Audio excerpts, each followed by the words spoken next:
Well, hello, and welcome to today's Friday Live, 3 p.m. with me, Phil Crowshaw, live on Facebook, YouTube, and LinkedIn. Couldn't think of what they were then for a second.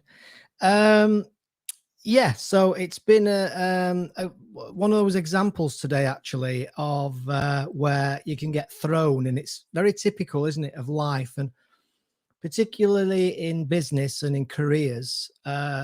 It's not that unusual to suddenly get completely thrown, and you have to adapt very, very quickly. It's something I've spoken a lot about on this show in the past.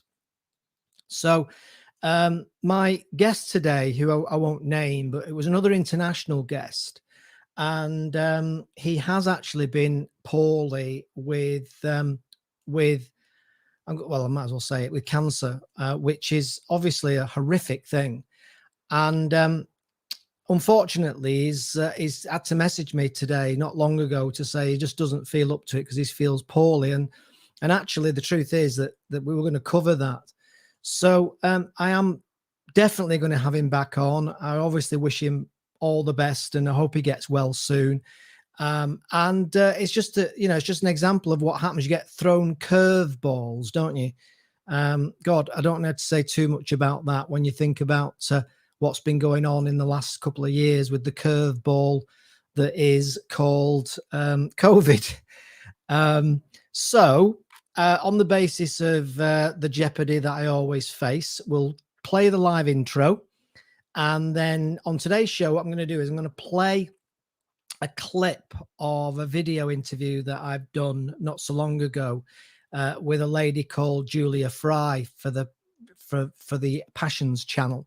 Some of you will have heard me talk before about the Passions channel, Passions project we're doing, and the Passions channel. And I thought I'd play a clip for you, just 10 minutes or so, of a little bit of a small montage of some of the things that she said, and maybe we can have a chat about it and about what she says. And I'm also going to just talk through a new program that I've developed, new workshop program that I've developed that I'll be running probably firstly around the northwest of the UK, which of course is where I'm based. The clue is in the accent. Mad for it. And all that kind of thing. I'm going to just talk through some of the elements that we're bringing into the course and into the program, which may interest some of you. But it might just be of interest to you anyway, because it'll give you some heads up on some of the areas that you can self-study, even if you can't or don't want to come to the course, the workshop. If you are in the northwest of England, then there's a chance that you might even get it funded, because I am accredited supplier of services, workshops, webinars, consultancy, coaching, all that kind of thing for a number of government and ERDF type sponsored activities. So there is a possibility that you might get it funded if you're interested, but you do have to be in the northwest of England pretty much. So anyway, give me a shout if that's something of interest to you. So I'll play the intro as I always do. Please feel free to put any comments or ask any questions in the comments section, and I'll be more than happy to deal with them and to answer them as we go through. Questions really on digital media, which is what I'm all about, but also business growth, business development in particular that I'm heavily involved in. And anything of that nature, I think it's fair to say I'm quite an expert in. Does that mean I know everything? Absolutely not. I have to study all the time to keep just abreast of staying afloat, because of the massive changes that are always taking place, of course, in the digital media space. So that's what we'll do today. I'll also, if I've got time, I'll also just give you an indication of the progress of the radio station. A lot of testing's been done, and it seems to be going okay. It's working. The Journey Radio Experience, so it should be launching in August, as I said it would be. Probably Sunday, actually, is my latest estimate. And I'll just give you an indication of some of the tracks, the inspirational tracks that people have been giving me when I've asked the question, as I've gone around on my emails and social medias and what have you. And there's some of the tracks that they've been asking for me to play, which are linked to what they would consider to be motivational or moving or inspirational music tracks. So I just thought you might be interested just to come across a few of those. Obviously, I won't name names, but it's just interesting when you ask the question what people come up with. Okay, so I'm going to play the intro and then we will crack on as usual. So here we go.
Fantastic. So here we are. Welcome to Friday Live at 3 p.m. on the, what date is it? 20th of August. It's hard to keep up, isn't it, at the moment? Probably a lot of people on holiday right now. That's for sure. And I'll be one of them in a couple of weeks' time. This is where you start crossing all sorts of fingers and everything else, because you're never quite sure with this goddamn flaming pandemic, are you? 1 minute it seems to be going in the right direction, and then the media are reporting that there's a bit of an uptake, an uptick, call it what you like. Excuse me. And of course, then who knows what will happen. So all you can do really is keep your fingers crossed. So today's show, then, what I wanted to do is start off by just playing you some snippets of an interview that I did recently with a lady called Julia Fry. And a lovely lady. She's the head of communications for Extreme E. And if you're not sure what Extreme E is, you probably will find out as a result of doing this feature with Julia from this interview. It's taken from an interview I did for the Passions channel, the Passions Project. And I interviewed her not long ago, actually, just a few weeks ago, and for the Passions channel. And this is a snippet, if you like, or snippets from a full interview, which is about 45 minutes long, with Julia talking about Extreme E and particularly about her career and some of the challenges she faced and how she overcame them and all that kind of thing. But what I'm playing today is just a few shorter snippets from it. And what I'll do is after each snippet, I'll just have a quick chat with you about the key things that I took from what she said, or the things that she said that made me think, that's interesting, or that gives me food for thought, they call it, don't they? Food for thought is the classic.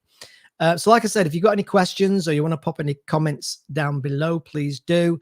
Anything to do with business development, business growth, digital media, digital, like podcasting, video podcasting, live streaming, of course, then pop them in the comments below.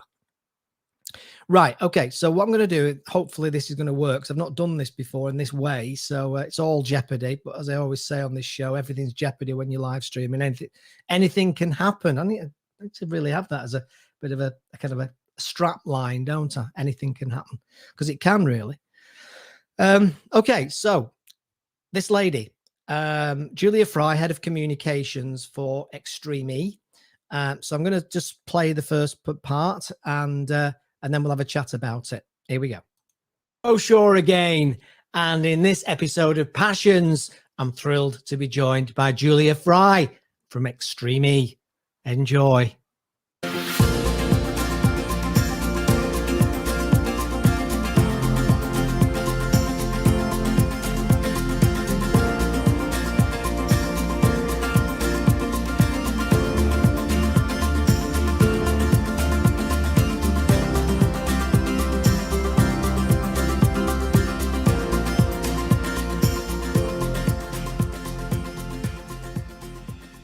Hello and a very warm welcome to this edition of Passions. And today I'm quite excited actually because I'm going to be talking to Julia Fry from Extreme E. So if you're wondering now what Extreme E is about, you're soon going to find out. So a very warm welcome to Passions, Julia. Tell us who you are, what you do and what your passion is. Hi, Phil. Very nice to be joining you today. Yeah, my name is Julia Fry. I'm the head of communications for Extreme E, and I'll tell you exactly what that is as we go through this. But essentially, it's electric racing. It's one of the, well, I think it's the newest motorsport going. It's about racing in remote environments in places affected by climate change, so that we can essentially use sport for purpose and helping to move towards clean energy, transport, mobility, all ways of life that help have a lower impact on the planet and, if we can, help combat climate change. Okay, so that's Julia. That's the introduction. Obviously, she talks in a second in more detail about Extreme E, but you can see there that you know when we talk a lot, don't we, in companies about values, and she's working for an organisation there that is really trying to make a difference and an impact on climate change and the way that motorsport in particular in this case doesn't contribute to the same degree to the problem and is taking responsibility, and it's a massive area. Okay, so let's carry on with the interview.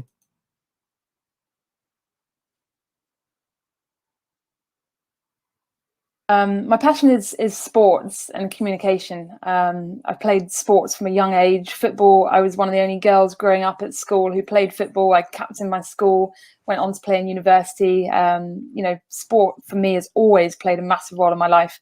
And so last night was amazing. I mean, it's big moments like that, football, when you bring a nation together. I mean, sport unifies like nothing else. I mean, I found myself thinking last night, well, brilliant, because we've had such a bad year. Our country needs this. So she's talking now about this was recorded, I think it was the 8th of July, and it was the night after the Denmark game. And she was getting quite excited about the win against Denmark. It didn't quite come to the conclusion that we all wanted, but I think the point was that it was such an enjoyable time, and what we talked about as bigger part of the interview is how the match and beating Denmark galvanized the nation, and as she says there, we really needed it. So let's carry on. Moments like that and Olympics that really tie us together and unify. But then at the same time, I was thinking I was sad for the team that loses, because everyone in the world has needed it this year. So it happens to be us finally. I think luck was on our side a little bit last night, but it's so often been against us that, to be honest, we have to take that in sport. So yeah, super exciting, ready for the final on Sunday, and got to keep the belief that we can do it. But yeah, I think last night was a really good example leading into today of why sport can be a passion. And it has such a greater sort of effect when things go well. I do actually think it reminds me a little bit of that whole situation, a little bit of the movie. What's it called? The one with oh crikey, I can't remember what it's called now. It's the one where it's all false. I don't know if any of you know it. It's actually, he thinks he's in the guy that's played by, God, I've had a complete brainstorm. Can't remember the name of the guy that plays him. It's been a long day already. Anyway, it does remind me of a movie. You'll probably know what I'm talking about. And it'll come back to me at some point, and I'll suddenly yell it out loud, right? Yeah, where it's like almost like a soap opera, and everybody's watching it, but the guy doesn't realize he's in the soap opera. And it reminds me a bit of that. And at the end of that movie, everybody's really, really psyched up about watching what this guy's going to do. And is he going to escape? And everybody's freaking out and everything. And everybody's consumed and engaged with this show. And in the end, he escapes from it. He escapes from the scenario and the situation. And when he escapes, it pans then to a couple of people who are sat watching it, and they're absolutely engrossed, and the whole nation is totally engrossed. And then one of them says to the other one, says, right, okay, let's have a look what's on the other side then. And people are a bit fickle like that, aren't they? So it's all engaging, all consuming, and then to cliche it, life goes on, doesn't it? And it does, and that's exactly what happens. And it's a bit of a distant memory now, the football, but it was a great time. And it was a inspiring time, I think, for a lot of us, and we all probably needed that get me up and get me going as a result of what's been happening over the last couple of years. It'll come back to me in a minute, I promise you. So let's just carry on listening to what Julia has to say.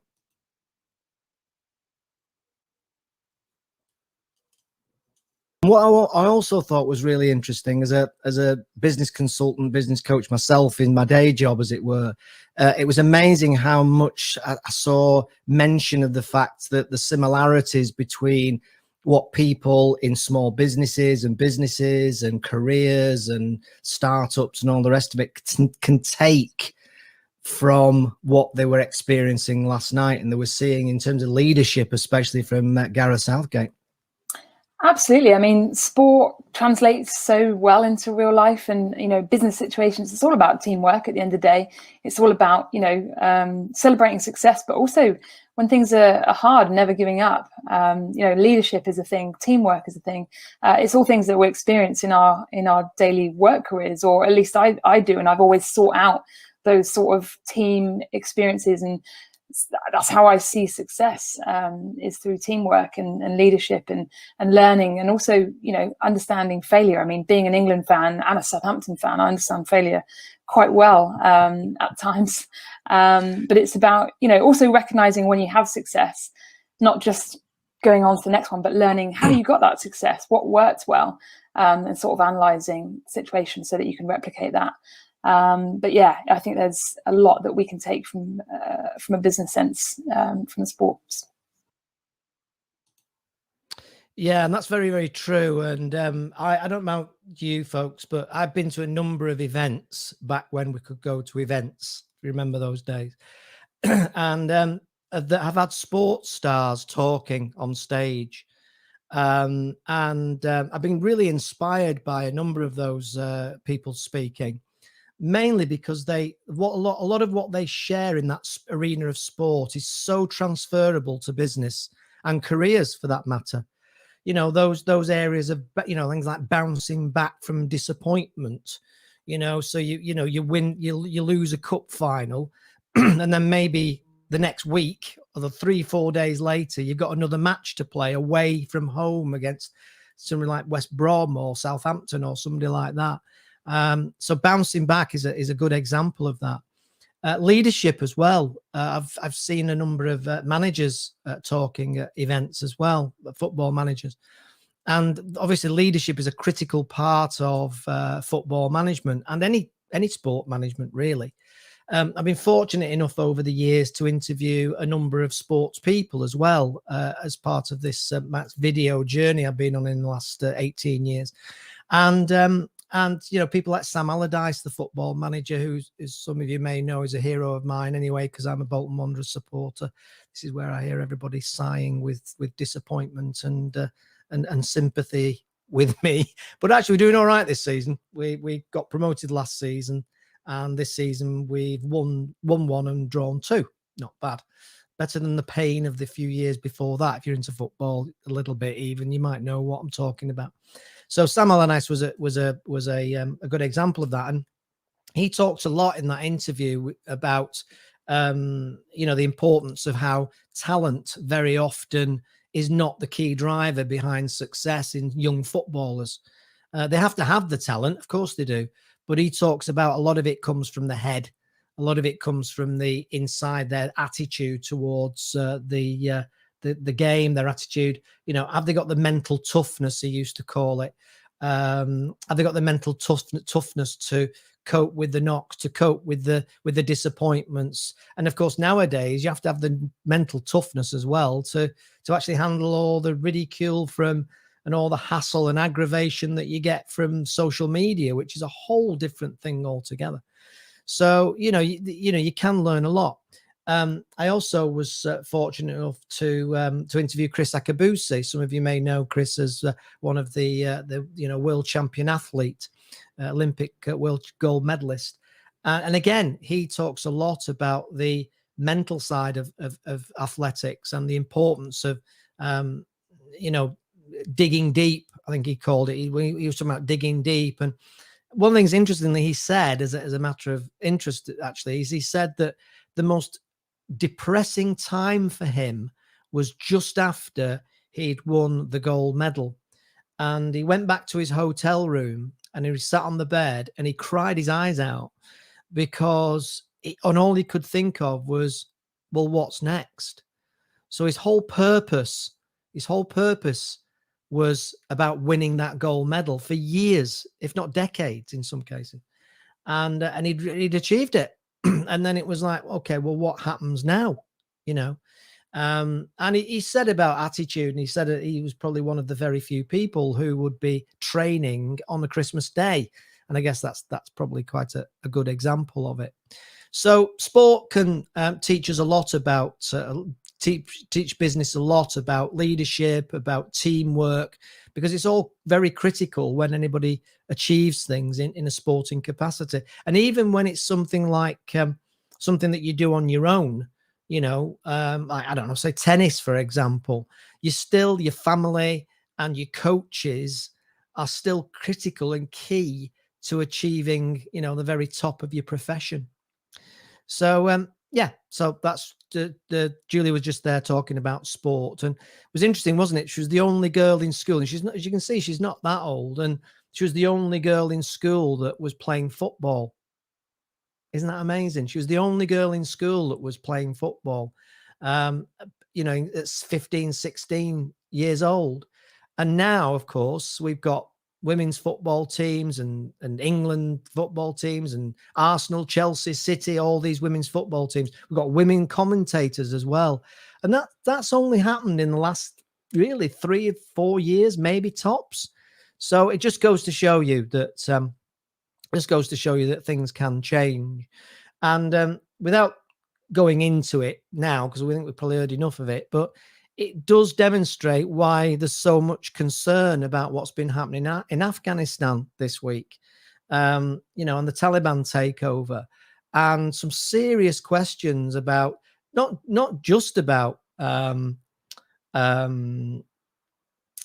what the opportunities will be taken away, but including, will I still be living as a woman in another 2 months? I mean, horrendous stuff.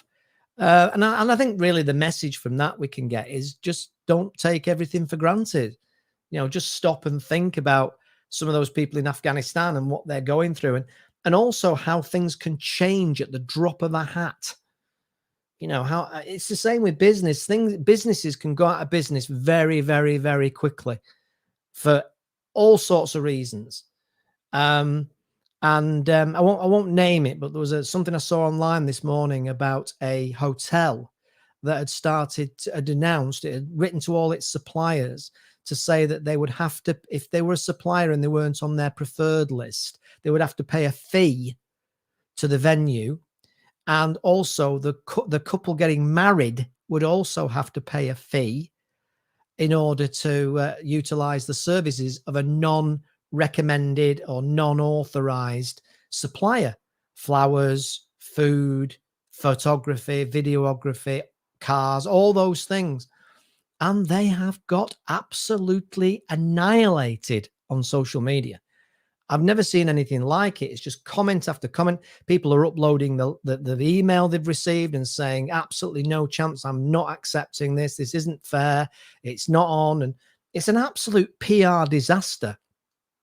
Now, I'm not saying for a second that this will be the end of their survival as a wedding venue. I doubt it, but it will not do them any good, that's for sure. And that's what a good example, isn't it, of something that just happens that can, you know, maybe a decision made by somebody who's not maybe overly senior, possibly, maybe not, a manager perhaps, thinking that they were doing the right thing. And of course, as we all know, on social media, once it's out there, it's out there. And it's all over Twitter, and it's all over Facebook, and it's all over Instagram. And, you know, these are the things that can create put a business in jeopardy almost literally almost overnight. Anyway, let's carry on listening to what Julia's got to say.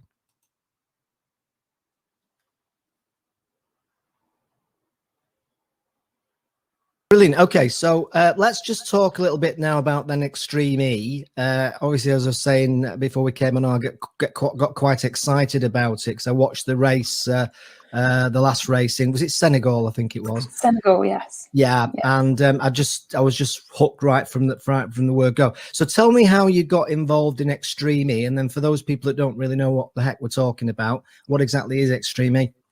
Well, I think I was super lucky, and I think it was all about the right time, and sometimes things work out just when they should. I was working at the Clipper Around the World Yacht Race previous to this for 6 odd years, and realized that it was time to do something new.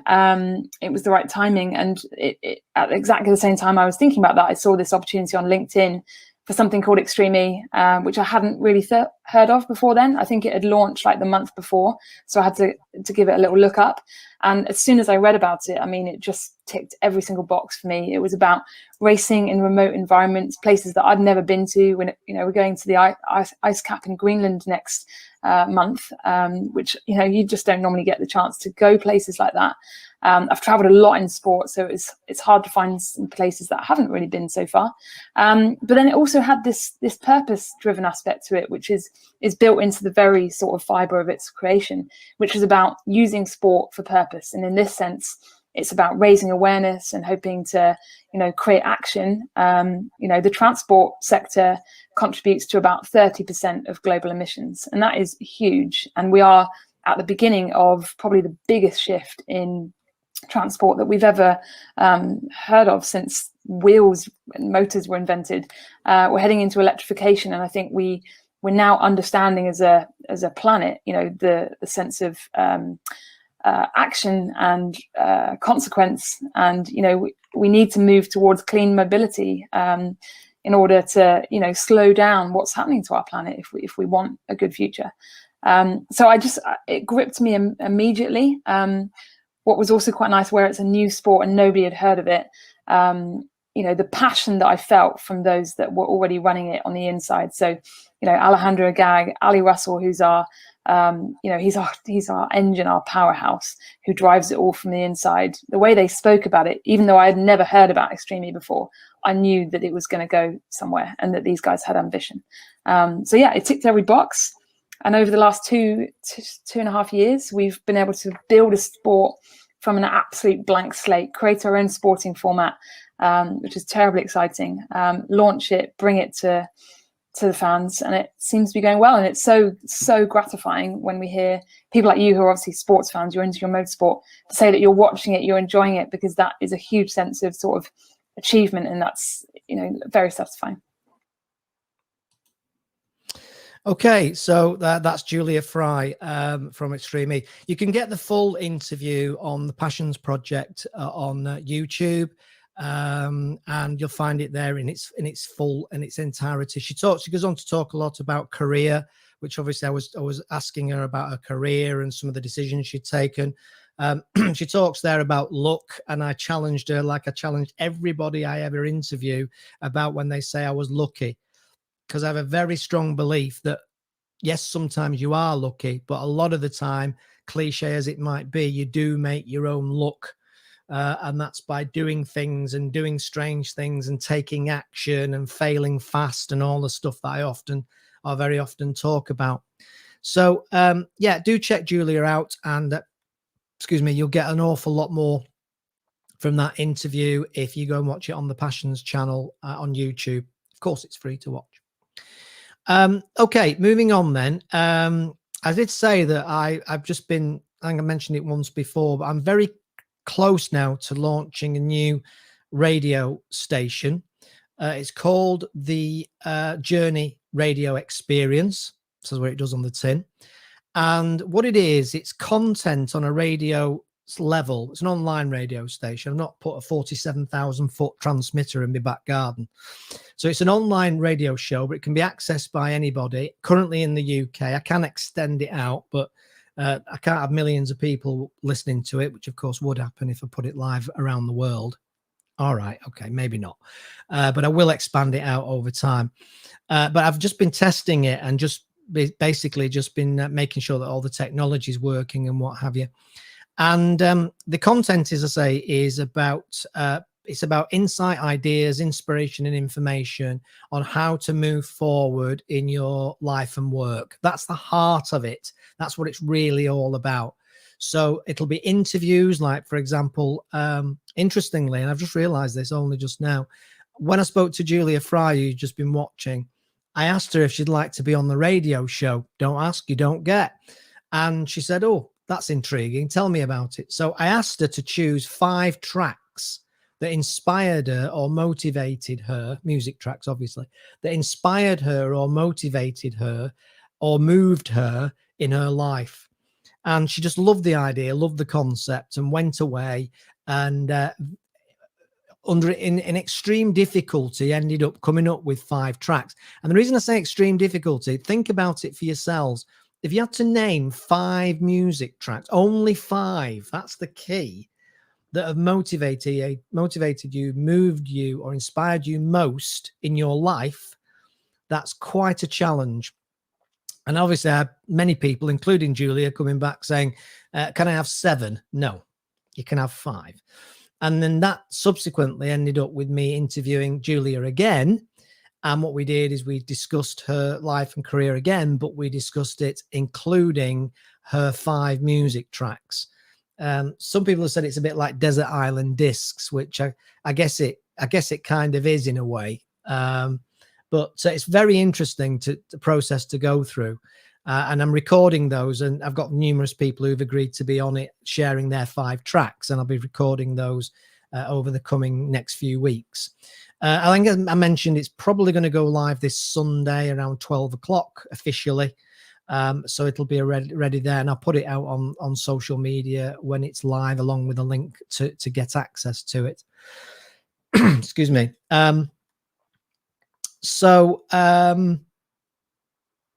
Yeah, I also then went out and asked people that I knew, people in my network. So people who I knew, who were colleagues, who were social media contacts, who were friends, family, and so on, and asked them just a general question as to what were the tracks that it most inspired them or moved them. Not to interview them necessarily, but because I want a number of times within the radio schedule where it'll just be pure music, and I'll just play those music tracks on their own without the chat. So I just thought I'd pull up a few of those tracks that people have come back with. Excuse me.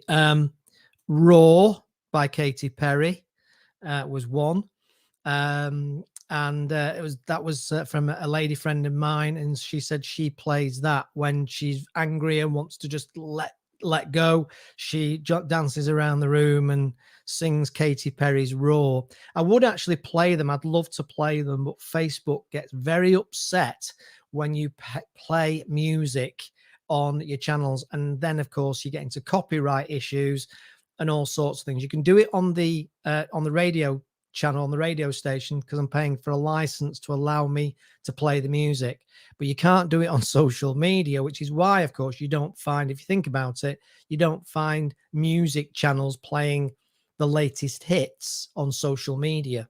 And that's because they can shut you down, or they can, at the worst case, they can even sue you for it. So that was one of the tracks. Darling Hold My Hand by Jess Glynn. I played that. I had that playing when I was testing something out. My daughter was in the other room, and she said, "Why are you playing that Jet 2 advert?" And of course, that's what happens now, isn't it? A product or a service takes on a song, and all of a sudden, then everybody knows it as the Jet 2 song. But I think most people will probably know it if they watch TV. And that's Darling Hold My Hand by Jess Glynn. Great track, actually. And that was another one that came back to me. Freedom by George Michael. And somebody who emailed me back, Freedom, said that that's what they played. Oh, sorry, phone's going, not answering it. So they played back that track. They played that track, sorry, after they'd left their job. So they were starting a new job, or they'd left the new job. They'd left their old job. They were starting a new job. It was a tough decision, but they weren't happy in their job, very unhappy in their job. And it came on the radio apparently, and he I think it was he or she remembered it then as the Freedom track from their experience in that scenario. So that's what they did. There's lots actually, which I don't want to bore you all with, but what else we got?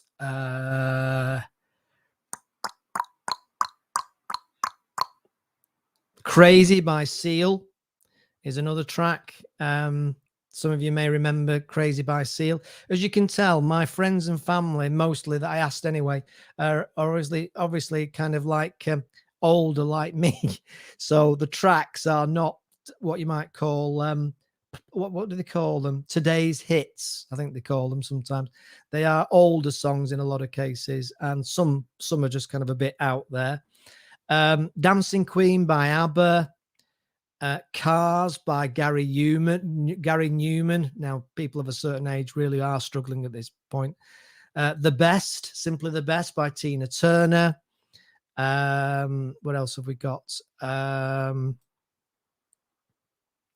Drive by the Cars, and that was a track that somebody I know said that that's a track that they hear and it reminds them of of everything that was happening in the Wembley Stadium again, I've had a brainstorm. You know what I'm talking about. Live Aid. Come to me eventually. So Live Aid, and that was of course the song that they were playing when they were showing some of the horrible scenes, and I think it was Ethiopia, wasn't it? Some of the horrible scenes of starving people, and that's a track that she listens to, and that really moves her because it reminds her of that. What else have we got? Just read a couple more out, and then we'll leave it at that. Bat Out of Hell by Meatloaf. That's got to be one, hasn't it? Real get up and go song. Mandy by Barry Manilow. Who remembers that one? In a Smile by Texas. Oh yes, and I was really, really pleased that somebody came up with this one. And this is one that they play when they're feeling really wound up and they need to let some of their aggression out. And that's, of course, Firestarter by The Prodigy. I wish I could play some of these tracks. It'd be really cool, wouldn't it, if I could play them? But then I'd have to be running the radio station from prison, wouldn't I? So that's just a few of the tracks that people have chosen so far. So that'll be going live on Sunday. And why am I doing it? People say to me, why are you doing a radio station? It's not to make money. It's just, as I say to all my clients that listen, in any kind of business, you have to be seen and heard to have a chance. Just have a chance. You have to be seen and heard. And this is just another way, another option of helping people to see and hear me. And obviously, as part of the show, some of the content I will use will be some of the content that I'm so we say, competent in, some might argue, or expert in, and as far as business growth is concerned. And you never know, somebody listens to it, hears it, thinks, oh, might check that guy out. You never know. It's got to be worth a shot. And of course, the other reason is it's just great fun doing it. It's one of those bucket list things, isn't it? Really, not for everybody, but doing a radio station was something that I've always wanted to do, but I never thought I'd do it. Never thought I'd have a chance of doing it. And then I came across a platform that was that you could do it through, that was very straightforward, not overly expensive. And I thought, right, this is the chance. Grasp the nettle. And of course, with a bit of lockdown thrown in, it was worth a shot. Okay, so finally then today, I said that I'm going to be running some new programs, some new workshops and programs. And one of the courses that I've put together, which I'll be launching and delivering in autumn, is called the Digital Media Revolution. Why should you bother? And it's a one-day course, and it'll include what is the digital media revolution, why is it so important to understand, also all the different types of content that you can utilize in order to get attention and engagement for you as your personal brand or for your company. And some examples of the different content types that I'll be talking about on the show. Oh, sorry, on the show. Used to being online. At the course, on the course will be radio, obviously. So I'll be talking about the ways you can go about setting up radio and use radio as a means of communicating yourself and your brand. Audio podcasts. So, obviously audio, no video. It's pretty self-explanatory. And we all know about podcasts. Well, I'll be talking about audio podcasts, video podcasts as well. I'll be talking about those where you can use video as well as audio to create the podcast output. Live streaming, I'm going to talk about live streaming, how to do it, how to go about it, what to do, what not to do. And I've been doing live streaming for a while now. And there is a certain way to doing it. I'm not trying to say that the way I do it is perfect, and because it isn't. But it seems to work to a point at least. And I know a bit about setting it up. There'll be people out there who hopefully come on the course who I'm sure will be significantly more charismatic than me. And the other truth of the matter is, as well, with podcasts and video podcasts, is I'm fundamentally, my expertise is in business, digital media, and using digital media to grow your business or develop your business. Well, that can be quite a dry topic. So some people who come on the course may be wanting to do a podcast about something that's less, shall we say, less mainstream, less, I was going to say it's not boring, because it isn't to the person that's listening to it who's interested in it, but something maybe a bit more dynamic. So, for example, somebody might want to do a podcast about their music genre. So it might be blues music they're massively into, and they want to have chat and discussion and debate about their particular music interest. So live stream we'll be doing and I'm actually planning on doing, as part of the course, we'll actually do a live stream and go live actually in the venue with the people that are there on the course. So no better way of getting people thrown in at the deep end. Which will frighten everybody half to death, but it'll be still be fun and still be worth. And I do believe that you learn a lot more from being outside your comfort zone than being inside your comfort zone.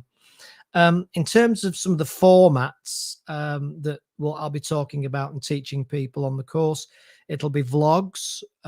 So how to vlog, and I've done a number and still do a number of vlogs. I did do one called the Coronavirus Vlog, where I just talk about and give people updates about what's been going on in the world of vlogging, and what's been going on. Sorry, not in the world of vlogging. What's been going on in the COVID situation. And I've now got content that goes back to the day when it was announced that we would have to lock down in March 2020.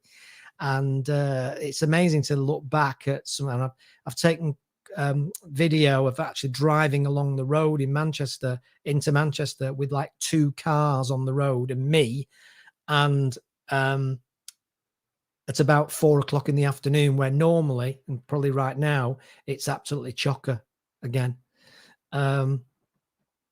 So vlogs, interviews. Obviously, I'll be teaching people how to do interviews, webinars. I do a lot of webinars these days. You can do outside and inside. So outside broadcasts. So, this is me in a field with a cow. This is I'm now speaking from a brothel in Bradford. That's a joke, by the way. So wherever you are out and about, you can do live broadcasts, and we'll be talking about live broadcasts as well. Voiceover slides is another format of communication and digital media. And then, of course, solo to camera. So you could say that what I'm doing now is solo to camera. So it's me just speaking to you on the other side of the camera this is live stream, but it could just as well be I've recorded it, pre-recorded it, and then I'm putting it out there. I'm going to be talking about storytelling, because storytelling is a massive part of any kind of digital media production and development. Stories is an amazing thing, and I'll be playing you some interview clips from great storytellers, 1 or 2 celebrities as well, who are really good storytellers, and that's a good example. I'll be talking about the psychology. I'll be talking about imposter syndrome, which a lot of people are struggling with at the moment, so that'll be covered. And then we'll actually do some practical stuff. So a little bit of theory. The whole idea is to do a load of theory, get people kind of into understanding why we're doing it, what the opportunities are, what the options are, and then we'll get into the tech, and we'll start talking a bit about the tech. So what tech you should be using, microphones, cameras, mixers as well. I've got a mixer here, which I won't show you at the moment. Headphones as well sometimes are used, laptops, speakers. I've got a couple of speakers here if you want those. So we'll be talking a bit about the tech, which some people are really interested in, others are less so. And then what we'll do is we'll get into actually producing the content. So we'll take all that theory and then we'll start to practice planning and producing actual podcasts, actual video podcasts for people then to practice and utilize, so that when they leave the course, they've got a good idea of why they're doing it and the theory behind it, and they've got a good idea of what buttons to press and how to progress, how to communicate on camera, that kind of thing, which of course is a skill in itself. So that's it. That's what that's all about. That's the Digital Media Revolution. That's a course workshop that I'm going to be running around the Northwest over the autumn. And then if it's successful, then I may go further afield with it. So that's about it. Just coming up to 46 minutes. I know obviously she's not on at the moment, but because it was a pre-recorded interview. But thank you very much to Julia Fry from Extreme E for her interview. As I said earlier, if you want to access the interview, then the full interview, you can access it on YouTube. It is actually available as a podcast as well on Anchor and Apple and all that kind of thing. So if you are interested actually in those things, if you want to email me at phil@geekygroup.com, you can see it at the bottom of the screen there. I'm more than happy to send you some information or links to the various things we've talked about today. So I'm absolutely happy, no problem, happy to do that. So I'd also like to just take this opportunity to thank Spencer Phillips, who's my co-founder of Passions Project, and who knows Julia and managed to persuade her to talk to me and listen to my dulcet tones on the radio show, on the interview and on the radio show. So as I said, great lady, and I'd like to make an opportunity of thanking her and Spencer for setting that up. I think that's it. Thanks. I think that's everything. As I said, radio station will be starting on the Sunday, probably about 12 o'clock. So anybody that wants to listen to it, just to get a feel for it, if nothing else, it's something you'd listen to in the background. It's not something you'd necessarily sit there listening to fully engaged. It's something probably in the background that you might listen to. And if you are interested, as I say, check out my social media, or if you want to get a full description, a bit more detail about it, then email me on that phil@geekygroup.com at the bottom there. Right, I think that'll do us for today. I'm really like to say thank you to everybody and all my guests in the last few months. I think this is 16 or 17. Next week, Latif Badat is joining me. Great guy. He'll be talking about all sorts of things. He's a great business coach, and he'll be talking about confidence and building confidence and making things happen. And Latif will be joining me for Friday Live next week at 3 p.m. Same bat time, same bat channel. Sorry, I had to say that. And I'll be putting something out about that on the social media as well this week. So that's it. I'm going to get a latte coffee now because it's Friday and I think I deserve one. Thanks very much for joining me today. Thanks for listening. Thanks for watching, and I'll catch you again soon. Bye for now.